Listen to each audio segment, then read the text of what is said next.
Okay, Karen, it says we are broadcasting to all attendees.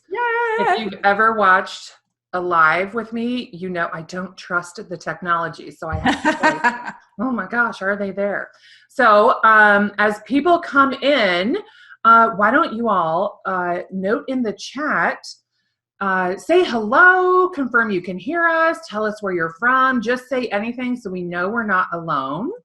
And I'm going to hit live on Facebook so that the people who were unfortunate enough to not register, oh, not in a group, the people who didn't register to be live with us here on Zoom, you know, there's a little bit of a delay, so they'll still be able to get value from this, but you know, it won't be quite as cool as being real time with us and being able to type in the questions that we can see real time as well.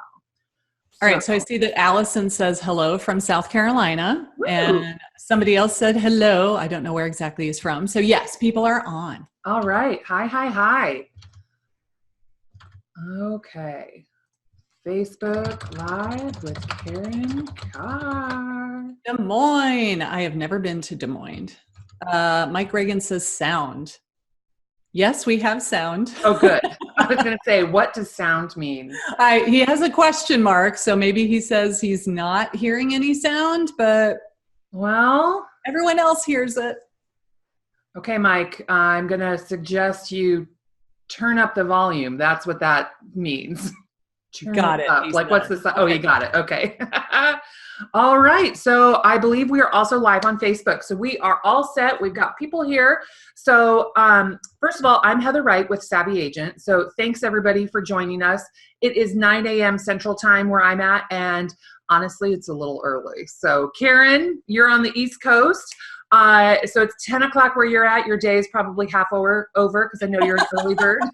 Yeah, because I get up at 3 a.m, right? Yeah, I've gotten like messages from you at 6:30, and I'm like, dude, seriously, when does she sleep? Yeah. Well, you know what? I have a 7-year-old that has to be at the bus stop at 6:45 a.m. And so I'm usually up by 5:45, not by choice, but because I got to get breakfast and ready and out the door. And yeah.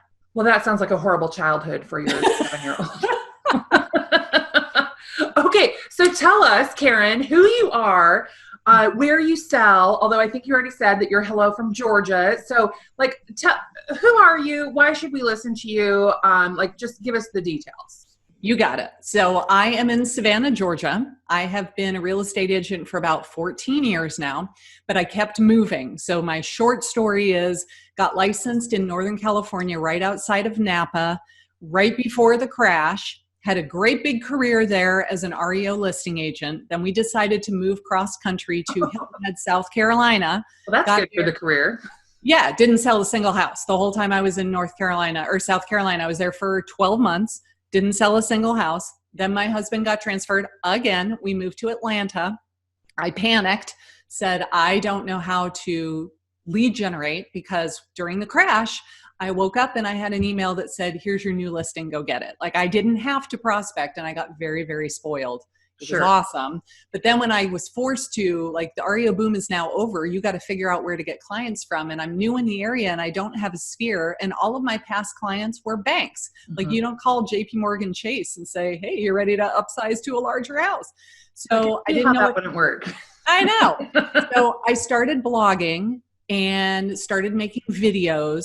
No real strategy, no rhyme or reason. We move again. And what year is this now? This was like 2015. Then in 2017, we moved to Savannah. Okay. Which was still in Georgia, but it's 5 hours away. So completely different market. And all of a sudden I got a lead. He said, I found your YouTube videos. I've watched all your videos. I feel like I know you. We're going to move to Georgia. Will you help us? And at that point, it was like the light bulb went off where they said, I feel like I know you already. And he was not calling because he was interested in a specific house. He was calling because they picked me and they wanted to work with me when they got to town. And I thought, wow, that was so effective. And I wasn't even really trying. What if I actually made a plan and I was consistent and I had a schedule and I had a strategy? How would that work? Within 6 months, I was getting almost all of my business from YouTube. So that's not what I do now. I got a team and we get all of our business with a, odd referral or a sign call, but 70% of it's coming from YouTube. Okay. And so how much business is that, just for a point of reference? Because Sure. I know, like, I'm in Des Moines and our average price is around 200, give or take. Yeah, our median price point in Savannah is under 250, but for my team, we work with a lot of first-time buyers, so it's closer to the 200 point. Okay.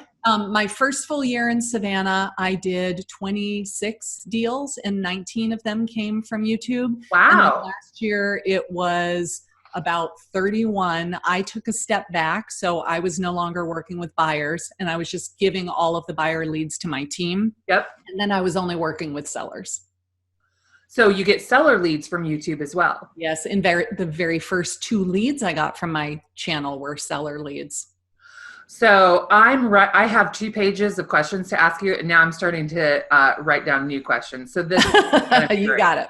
Okay, so why did you choose YouTube and not Facebook Live or IGTV? Because a lot of coaches like to say, it's easy, just hit go live. And I think a lot of people do that as their strategy. And so, moving, myself included, so moving to YouTube is totally new for me, and I'm sure other people as well. So why did you choose YouTube? Because when you are ready to buy or sell a house, when was the last time you said, hey, honey, let's go do some research on Instagram to find out how to buy our first house? That's a good Said no point. one ever. Mm-hmm. Where do you go for that? You go to Google. Who owns YouTube? Google. YouTube is not really a social media platform, in my opinion. It's a search engine. It is a visual search engine. So if you've got a video that's doing well on YouTube, not only does it show up in the YouTube search results, it shows up on the first page of Google as well. And that is huge. I can't tell you, if you Google moving to Savannah, living in Savannah, retiring in Savannah, cost of living in Savannah, any of those things, my videos show up on the first page of Google for free, $0 of ad spend. Okay, so now how do you do that? Because we've talked about this, but just for the people who have not had the joy of talking about how terrible I am at YouTube with me. You're not terrible. Maybe a year ago, maybe in the last 2 years, I've done some videos. And I think we had a client once who wanted to pay cash for a house, but he didn't have proof of funds. And we kind of figured maybe he had just stacks of cash at home, but he wouldn't even send a picture of it. So we never really got it figured out, and he wouldn't season the money in the bank, So I did a video on it because it was top of mind and it seemed like a fun topic. And I think I titled it something about, I don't know, how to buy a house with stacks of cash or something that no one is going to Google. So how did you switch from Heather's dumb strategy? I mean, it's wrong, I think, but it's how do you know the right strategy to get that? Well, because I started with blogging and I started to learn what SEO was. SEO is search engine optimization. Basically, what it means is, what is the person typing into the Google search bar so that your stuff will show up in the search results, preferably right at the very top, because they're not going to scroll to page 7 of the search results. If you're not showing up in the first 5, they're probably not going to click on it. So if they're are they typing in how to buy a house with stacks of cash? Probably not. But they're probably typing in something like, if I buy a house with cash, do I get a discount, or something like that. And so you need to learn how to do that research so that you know what people are typing into the search bar. And my favorite tool, there's one called Ubersuggest. So ubersuggest.com, it's free. You can just type in your idea for the phrase, and it will tell you how many people are typing that in on a monthly basis, and how competitive is it? How hard would it be for you to show up at the top of the search results? The other one that I really love is called Keywords Everywhere, and that's just a Chrome plugin. So when you go to Google and you type in how to buy a house with cash, it will say 752 people are typing that exact phrase in on a monthly basis. And on a scale of 1 to 100, it's a 37 for the difficulty score. So the lower the score, the easier it'll be for you to rank at the top of the search results. And then when somebody types in, how do I buy a house with cash? Your video pops up. It's called, how do I buy a house with cash? Like the exact thing that they typed into the search phrase is the title of your video. They're like, oh yeah, that's exactly what I wanted to know. So they're going to click on it because your video is like an exact match to what they were searching for. But what if you did a video that was buy a house with cash, stacks of cash, as it were, and the how do I? So if somebody's searching how do I buy a house with cash, and your video is buy a house with cash, does it still show up in those search results? Like, can you add words to the keyword before and after? And yes, you absolutely can. But if you do the keyword research and you say, how do I buy a house with cash? And then you also search buy a house with cash, they're probably going to be two different numbers. Oh, okay. So go for the one that gets more searches a month. Okay. Oh, I've been wondering that for a few days and waiting to ask you if I can add words before and after my keywords. Thank you. I like to put the keyword right at the very beginning of the title. So I saw somebody's video the other day. I forget what the keyword was, but let's say that it was, I don't know, cost of living in Savannah, just because that's what the first thing that popped into my head. The title of the video was, would you like to learn more if you're relocating about the cost of living to Savannah? It's like, no, don't put it way at the end, because when it shows up in the search results, the title is truncated and they're not even going to see that. So put it right front and center, like right at the very beginning of the title. Okay.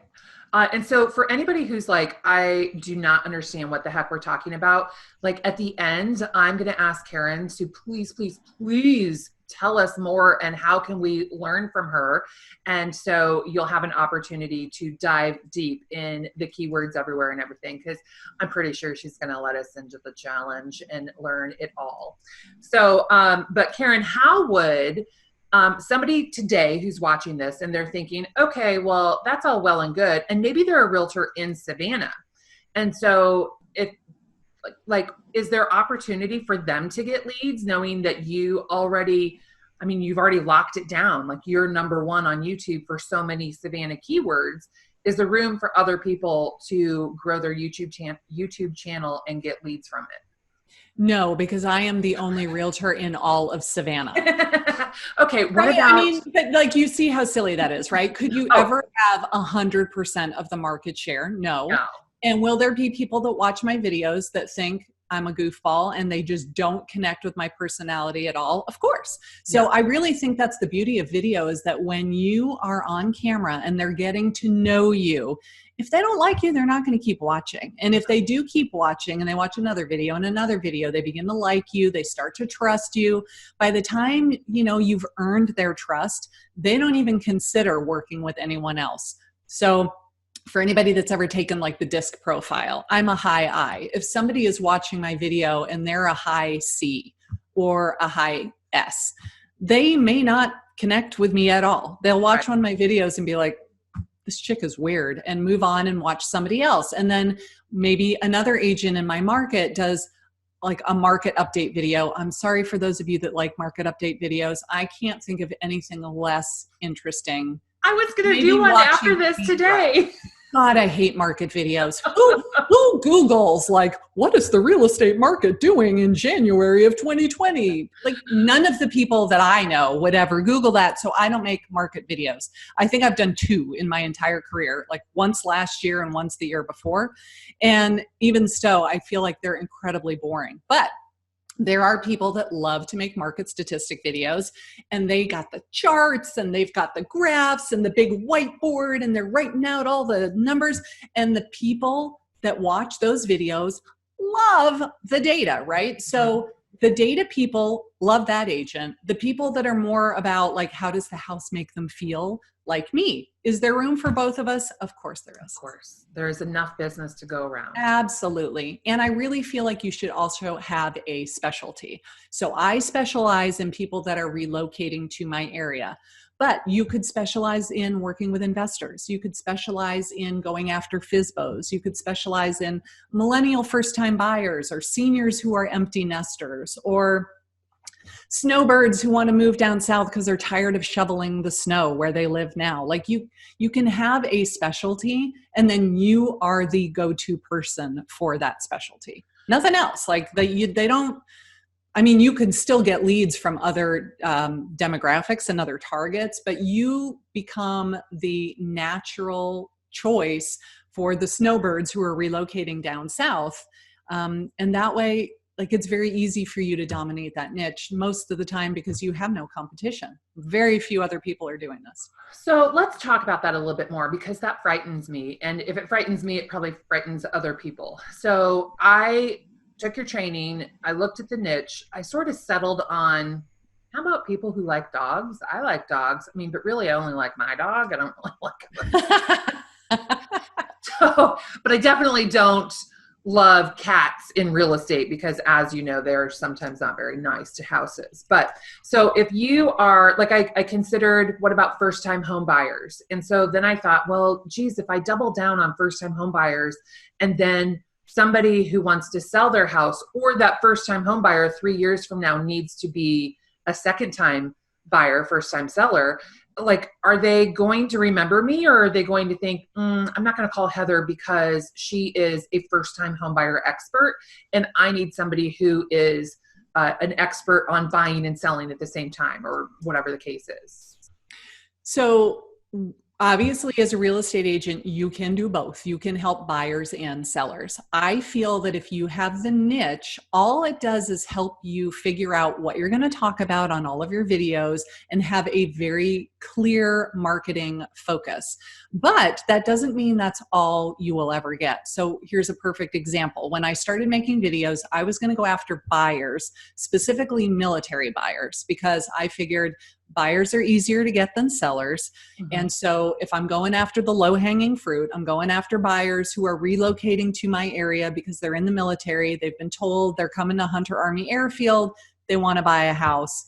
Like, I'll be your girl. So I started making videos specifically speaking to that niche. Not only are you a buyer, but you're also in the military.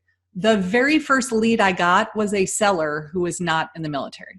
So it doesn't mean that you won't get leads from people who don't fit that demographic.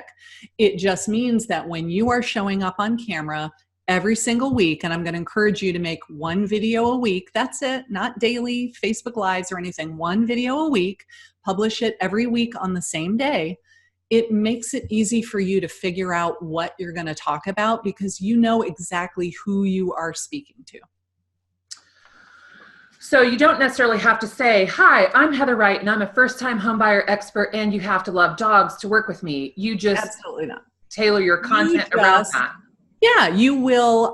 Maybe you make a video about, I don't know, 5 pet-friendly communities in your town, or the best dog parks, or you just have your dog sitting on that chair back there while you're recording. Right. I have a student who's got a pot-bellied pig named Bubbles, and I'm like, I want to see Bubbles in every freaking video that you do. I think she's hilarious, and like, there's just this pig wandering around in the back.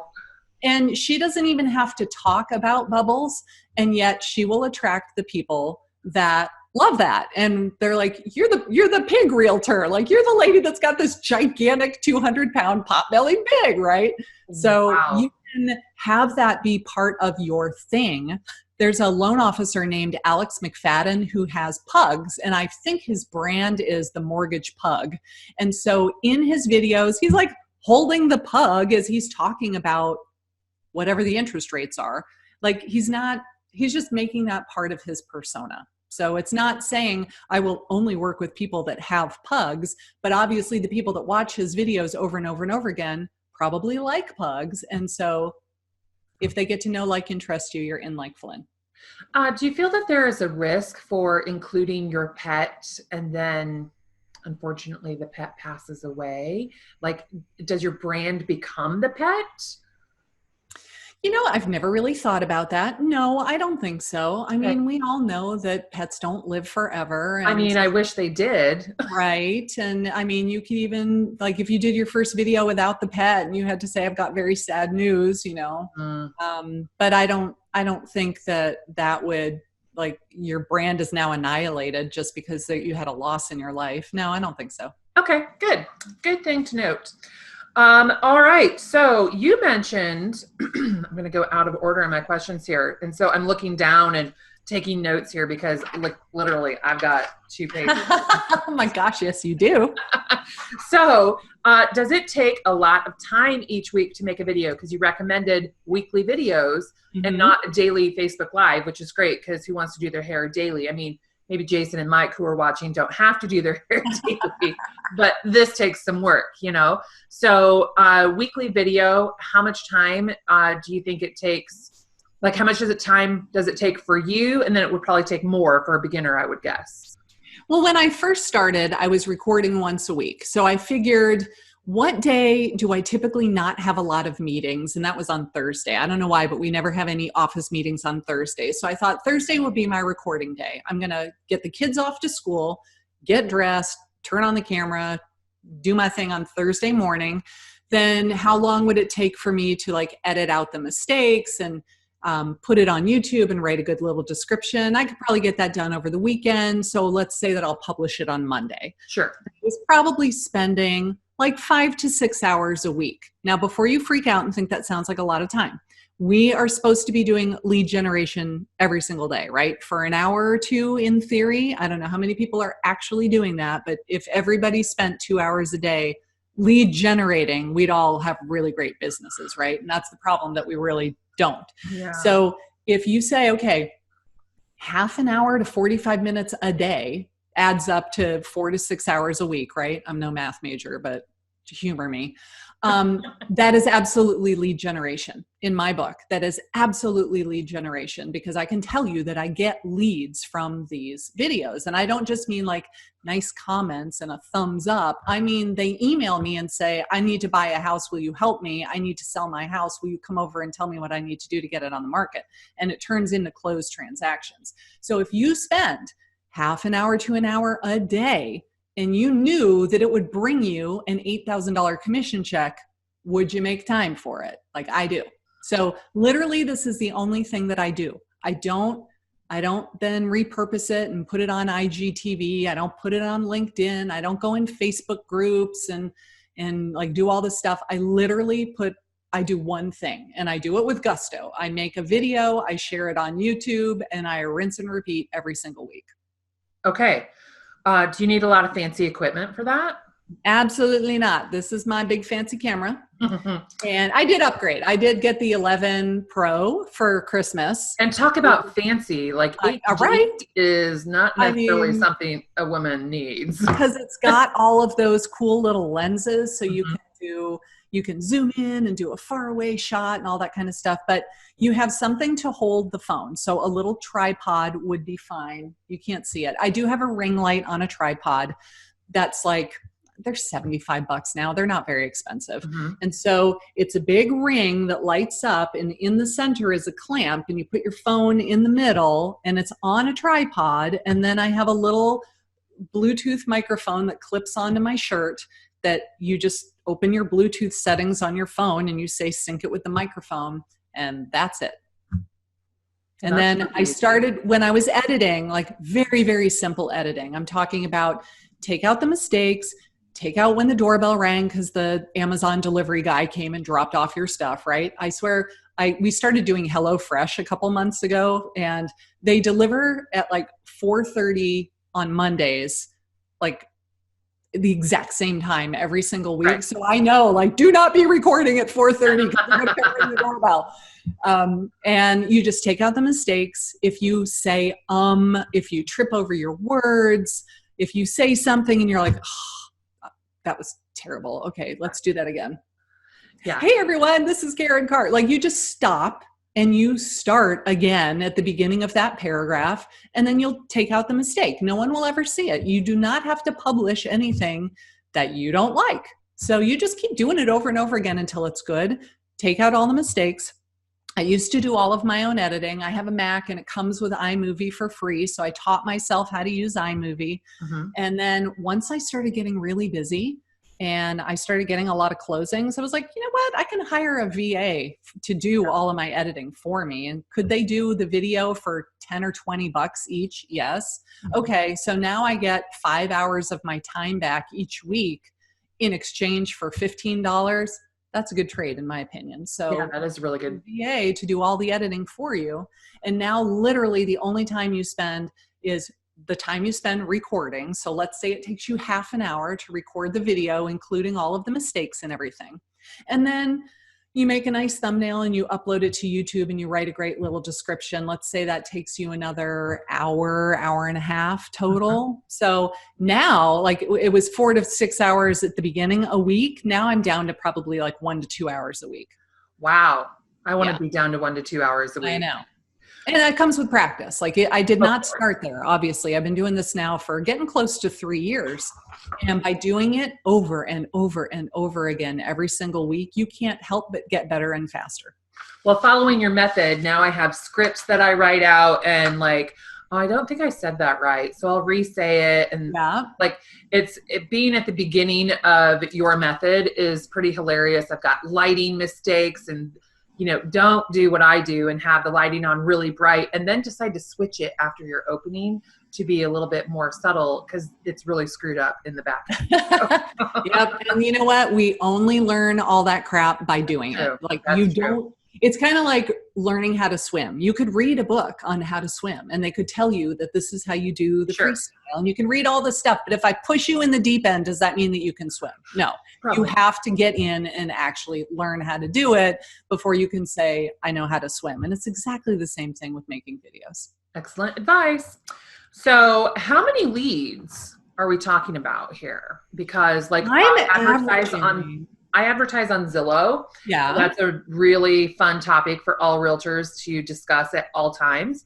And so their shtick right now is that if you invest X amount, then we will guarantee you X or Y number of connections. And so connections are live people that they transfer. I got one 2 days ago who had an agent. And I'm like, call your agent because I'm not that person who steals clients. So she's so busy. I didn't want to bother her, but I'm perfectly happy to inconvenience you. Yeah. You tell me their name and I'll schedule that appointment for you. But then they sell you on all these other leads that you get, like nurture leads. And so we probably get, I don't know, 26 is stuck in my head. I don't think it's that many, and most of them are junk anymore. But if you're getting 26 leads a month from Facebook ads or Zillow, how is YouTube going to compare volume-wise?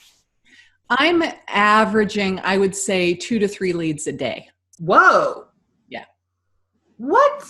Yep. Okay, but how long did it take you to get there?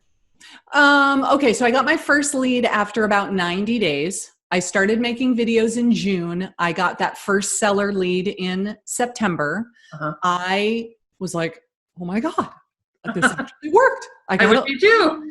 So he said, can you come over and tell me what we need to do to put our house on the market?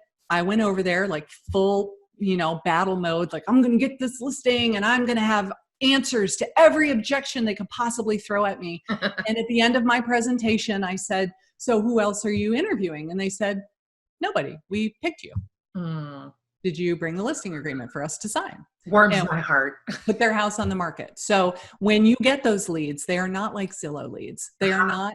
You are simply the door opener. You are the means to an end. If I could avoid you, I would, because I don't want to talk to you and I don't want you to try to sell me stuff. And I don't want you calling me every week going, just checking in. You ready to buy a house yet? Right. Instead they have already chosen you. And when the time is right, they reach out to you and say, hey, I got an email this morning where she said, I found your YouTube channel. Oh my God, I love all your videos. This is so great. My husband's in the military. We're being transferred to Hunter Army Airfield. Your videos have answered so many of my questions. We want to buy our first house. And she tells me her name, her husband's name, their children's name, whether or not they want to be by the good schools, her phone number, her email address, their budget, whether or not they've been pre-approved, like her blood type. They tell you everything that you could possibly want to know because you earned their trust before you ever ask them for anything in return. And that is probably the biggest secret to being successful on YouTube. You do not ask for the sale. Totally counterintuitive, right? Against everything that other coaches say. But on YouTube, they were going to do research and to learn stuff. They're not going to be sold. So if you do not come across as a salesperson, they will love you.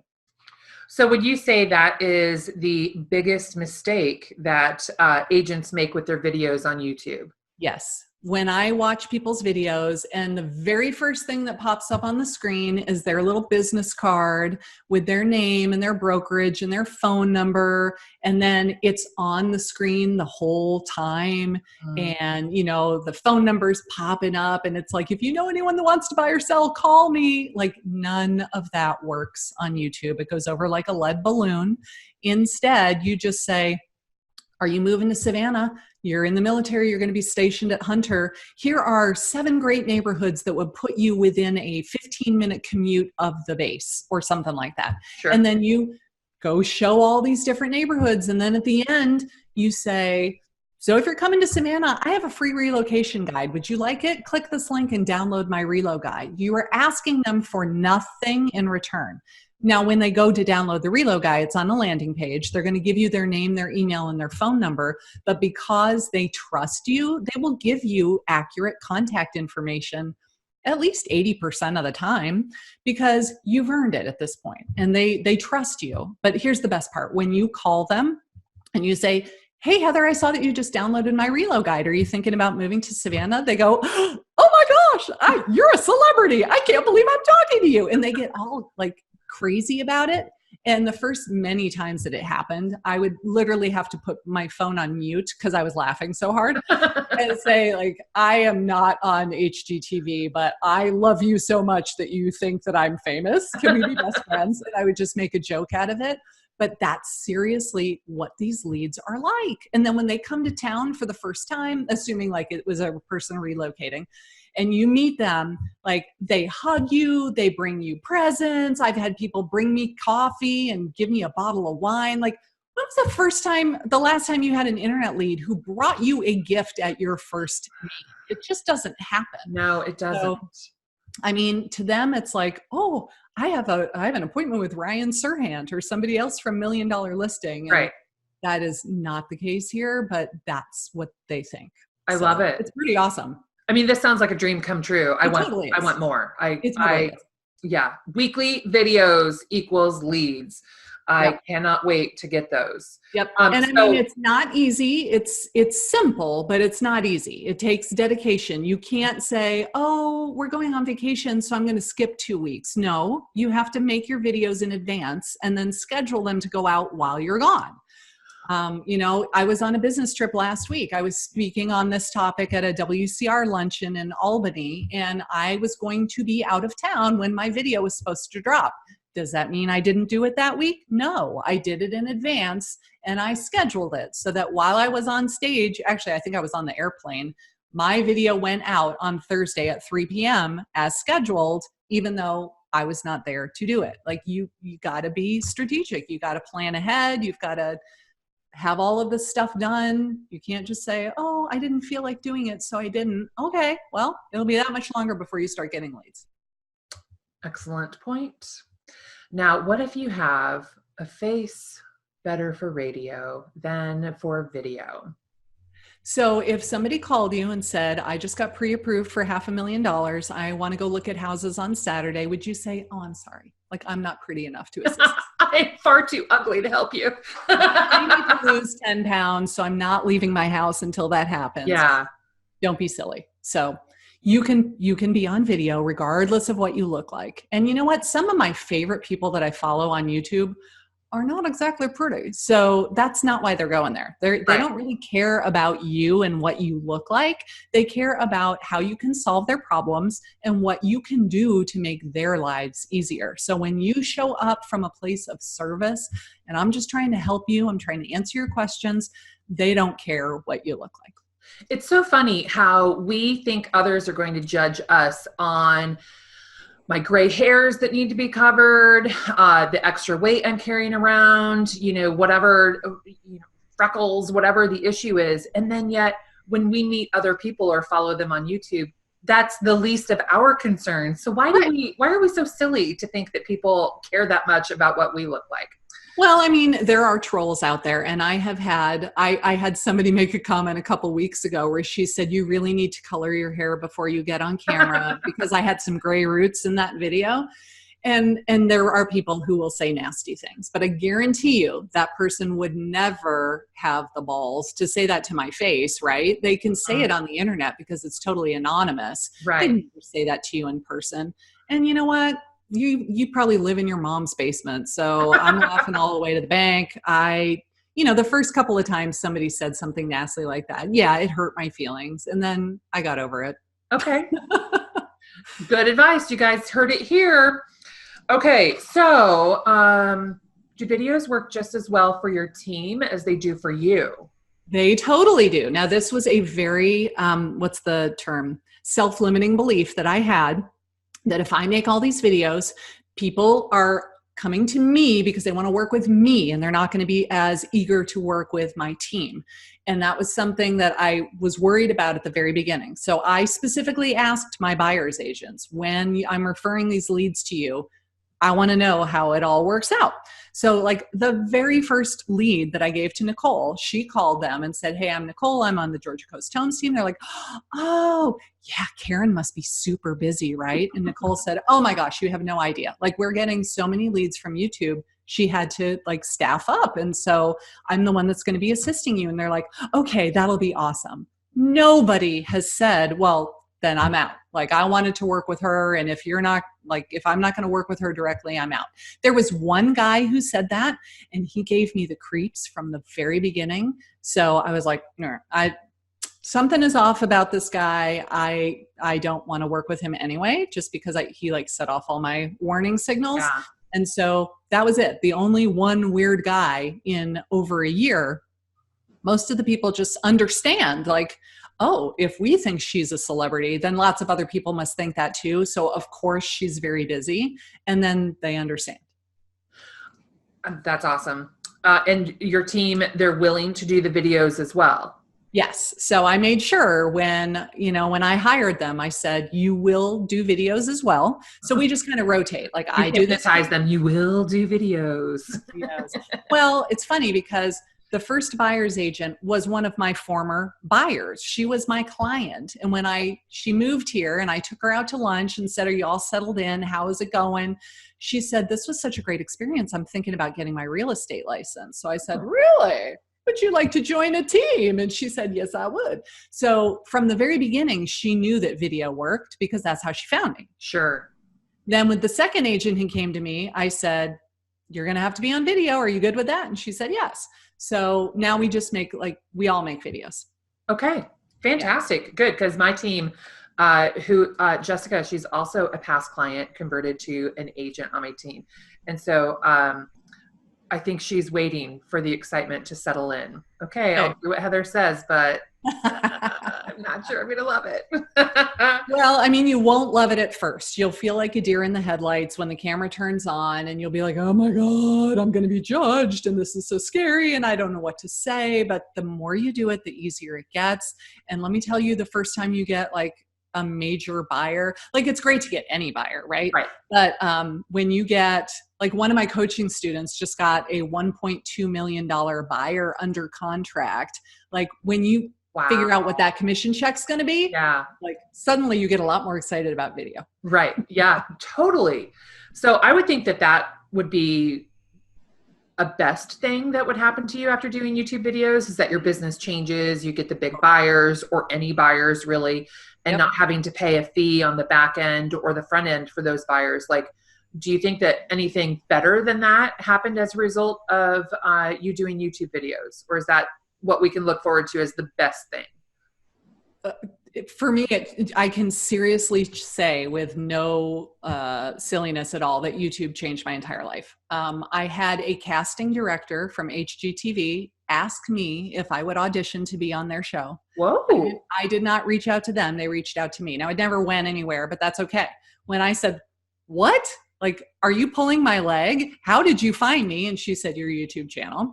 I ended up creating this entire coaching program. I've been asked to speak on the main stage at Inman Connect. I've spoken at the Keller Williams annual conference.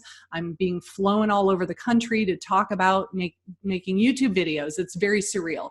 The way that I went from being a brand new agent in my market 2 years ago to being like the leading authority for YouTube for real estate agents, it boggles my mind. Like, you will not believe the doors that will open up to you just by being brave enough to put yourself on YouTube, because I guarantee you very, very few of your competitors are doing it.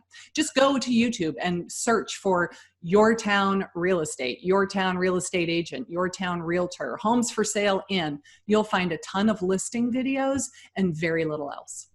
And, you know, we may not all want to become a coach or speak on stage at Inman. You know, I feel like I'm far too vain to be on HGTV. Like, this is the control that's allowed to be on video. But when you were saying that on how doors open for you on YouTube, you know, if you're a dog lover and you do dog videos, I could see where, you know, maybe the ARL reaches out to you to do a project with them or be on the board of something. You know, there's definitely a lot of opportunities that I hadn't thought about until you just said that. So now the inverse, the opposite, what is the worst thing that happened when you started doing YouTube videos? I like to plan for worst case scenarios. Sure. So the worst thing is that somebody makes a nasty comment, and guess what? It's your channel. You can delete it. So if they say something that is completely inappropriate, it's offensive, it's racist, they were, you know, dropping the F-bomb or whatever, you were absolutely able to delete their comment and then block them from ever commenting on your videos again. If they say something that's just misinformed or, you know, mildly rude, I usually just leave it. Like, I don't even engage. I don't answer it, but I don't delete it either. Because any engagement is a positive engagement signal. So any comments below the video tells YouTube that people are engaging with the video. So if they don't say something terrible, I leave it. But, you know, the first couple of times that happened, the first time I got a thumbs down on my video, I'm like, why don't they like me? Why don't they like my video? And then I just thought, well, it's really hot and humid in Savannah. They just don't like Savannah. Okay. Yep. You know, I made it like they don't like the area. It's not me that they don't like. And I just told myself this little story. And then the more leads I started getting from people that said, we love your videos. Okay, not everyone is going to like you. But if the majority of people do like it, and you know this because they're hiring you and they're excited to work with you, then, you know, the people that don't, that's okay. You can go find another agent. I'm okay with that. What a healthy mindset you have.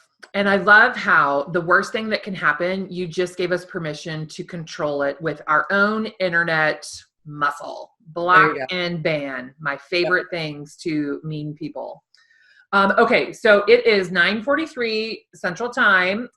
So I promised that we would have a Q&A, and I'm not seeing any Qs coming in. So I think that we're probably doing good on our content. If you guys are watching, if you have questions, type them into the chat. If you're watching Facebook Live, type them in there, or you can even, if you're shy and you want to type them into the Q&A, if you're watching on Zoom, you can do that there.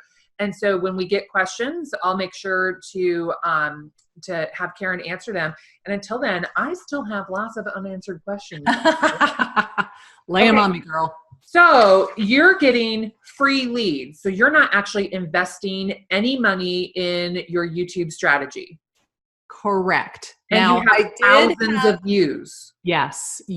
I do have a friend that is an SEO expert, and he reached out to me a few weeks ago and said, on YouTube, we can create audiences the same way that you can on Facebook. Would you like me to set some up for you? And I said, I have no interest in learning how to do that, but if you want to do that for me, yes, please. So he did. He figured if somebody watches at least 50% of X video, we'll put them in an audience. And then later, if I wanted to run an ad to those people, showing them the next logical step, I could.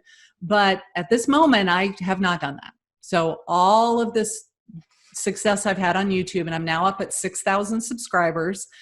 My top performing video has about 23,000 views.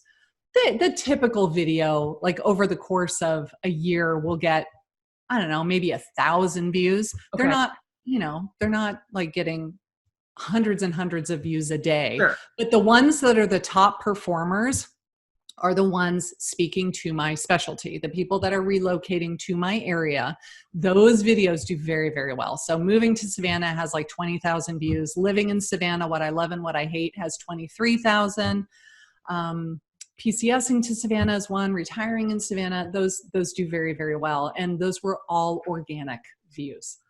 So what if you are impatient? Then you could run an ad. You could absolutely do a Google pay-per-click ad.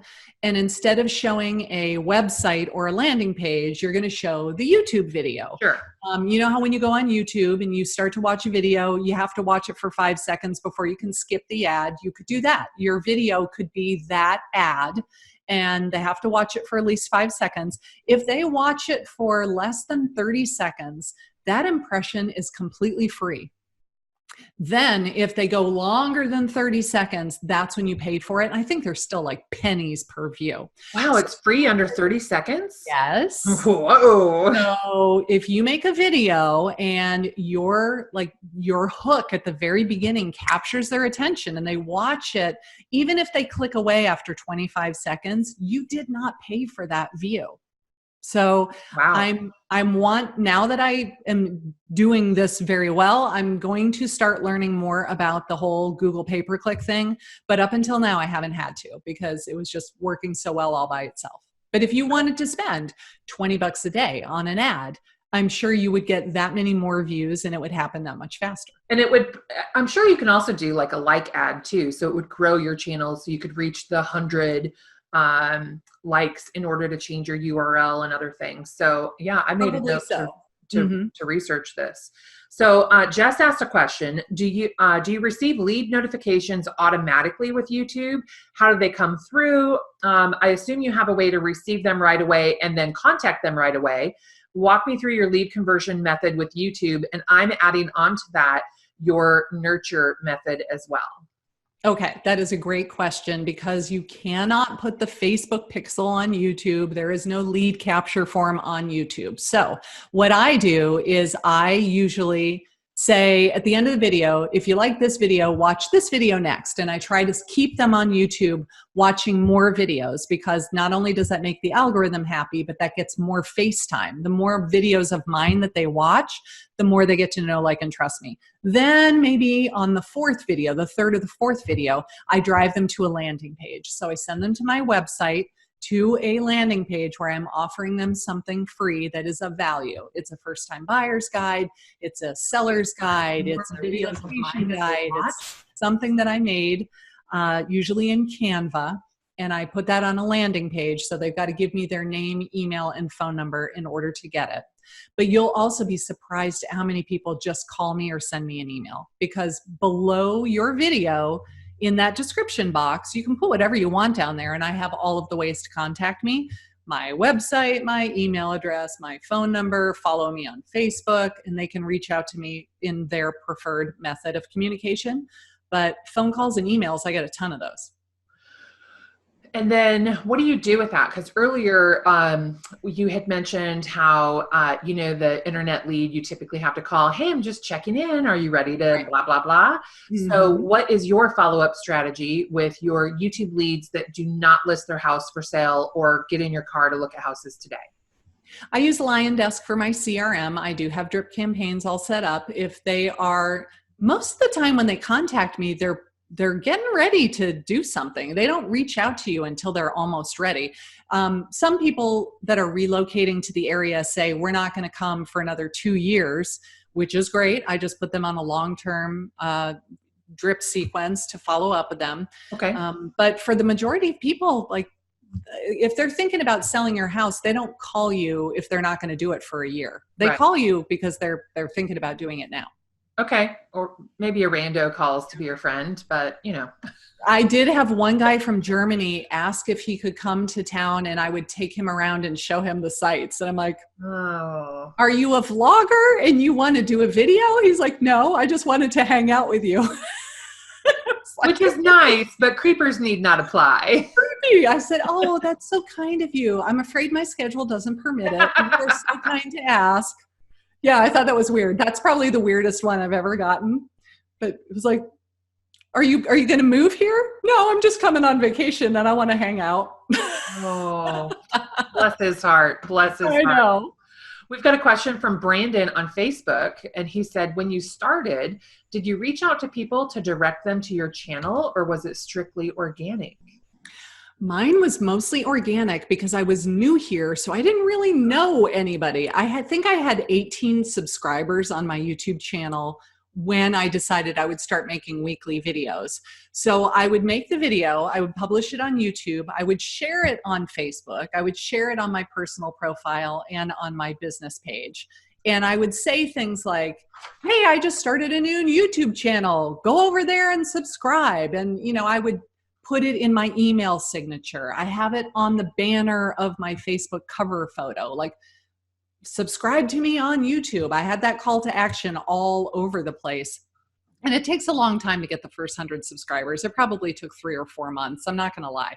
Once you get to 100 subscribers, the only real benefit with that is that now you can get a custom URL. So instead of it being youtube.com/blah, it's like youtube.com/Georgia Coast Homes. So you get a custom URL, which is short and easy to remember. It's nice. Other than that, there's no real benefit to having 100 subscribers. But once you hit 100, then it seems to kind of accelerate. So like the first 100 was the hardest to get. And now that I'm in the thousands, I'm getting 1,000 like every couple of months, it seems. Like I think I was at 2,000 last February and now I'm at 6. So it's kind of like it accelerates over time. So in your 5-day challenge, which we'll get to, but in your 5-day challenge, I was able to join a Facebook group of other agents who'd taken the 5-day challenge. And it's very supportive, and you like my channel, I'll like your channel. So today, that's where most of my channel likes have come from. And I often wonder, is that actually good for my business? Because like the YouTube algorithm, is that going to say, oh, Heather's real estate videos, apparently real estate agents are interested in her real estate videos. So then they wouldn't necessarily show my videos to people who live in Des Moines that are interested in Des Moines. I do kind of think that. I think that at the very beginning, when you're trying to get those first 100 subscribers, there's nothing wrong in having your fellow agents support you and do that. But as a long-term strategy, no, I don't like that strategy, because you are training the algorithm to show your video to other real estate agents who are never going to give you any business. After you get to that 100 mark, I say don't worry about sharing your videos in other real estate Facebook groups, and instead worry about making good content that prospects would want to watch. Okay, that's good advice. And I'm sure your channel has a lot of agents that follow it. So how do you feel about that? Well, maybe okay, since you have both businesses. I'm totally okay with it, because I figure that any views are good views, and anybody that gives it a thumbs up and leaves a comment and all that stuff is good. But at the same time, I don't want it to only be real estate agents. And so when you can go in and look at your analytics in your YouTube channel and see where the views are coming from. And for me personally, I want the top 3 sources of traffic to be the YouTube search feature, the YouTube suggested feature, and Google search. I don't need a ton of views coming from Facebook. And for my channel, it's something like 2% of all of the views I get are coming from Facebook. They're coming from YouTube and Google. Okay. All right. Yeah. And this is, I feel like what you just said was a little over my head, because I have not gotten to that part of the training yet. But is that, and I think that's something you train in your course, right? Right. But basically it means the search is I went to YouTube and I searched for something and your video showed up. Suggested is when I'm watching a video and on the sidebar, it's got all the other videos of you should watch this next. Okay. Or yours just will automatically start playing. That's suggested. And then Google search. Like if I do a good video about, I don't know, retiring in Savannah, and somebody Googles retiring in Savannah, will my video show up on the front page of Google search results? They click on it, they go to YouTube to watch it. Okay. So, I mean, you can share it to Pinterest, you can share it to Google My Business, you can share it to Instagram, you can share it on Reddit, you can share it to all these different places. But I do not spend a lot of time taking my video from Facebook group to Facebook group to Facebook group that are all filled with real estate agents Yeah. just so I can get a lot of views on my Right. video. Like, spend your time where it's going to actually pay you. Okay. So, as you know, I have personally been struggling with BRoll. So when you're in Karen's programs, you can post a video and say, hey, what do you guys think? And Karen will give you her feedback. And so she says, Heather, I think it's great, but it's a little boring. And I don't think she said that. She said, but you could, pizzazz it up with some B-roll or this, that, and the other thing. And so B-roll happens to be my cross to bear right now. So when you are doing your videos, do you plan out where to get your B-roll and drive around town and get it? Do you steal from the internet, which is kind of what I want to do right now? Like, what's your process? It kind of depends on what the topic is. If you are talking about a neighborhood, for example, and you say, hey, everyone, let's take a tour of Savannah Quarters, you're going to take a ton of B-roll over there. You go over to the neighborhood on a nice sunny day, you film yourself standing in front of the sign, you drive around the neighborhood, you take footage of the pool. Then when you're doing a voiceover later, or if you're just narrating this video, when you're talking about the pool, I want to see the pool. Don't tell me how fabulous the pool is and not show me the pool, right? But if it's something like, I don't know, how to buy a house with a USDA loan, and then you're going to have to get some, you can't just have your head talking to the camera for 7 minutes straight. It's going to be too boring. So I love Pixabay. It's Pixabay, Pixabay.com, Pexels.com. Those will give you free images and video. All you got to do is download it and then import it into your editing software. My personal video editing program that I like is called WeVideo, and it's a cloud-based program. They have different levels of membership, but the one that I have is the team one, because I have like a 3-user license of it, and it includes free B-roll. So while I'm editing my video, I'll go, what would be good here? I'll show some B-roll of like a house out in the country, because we're talking about a USDA loan, which are rural properties, right? So I just go to the stock footage and I type house in country and I pick the one that I want, drop it down on my timeline.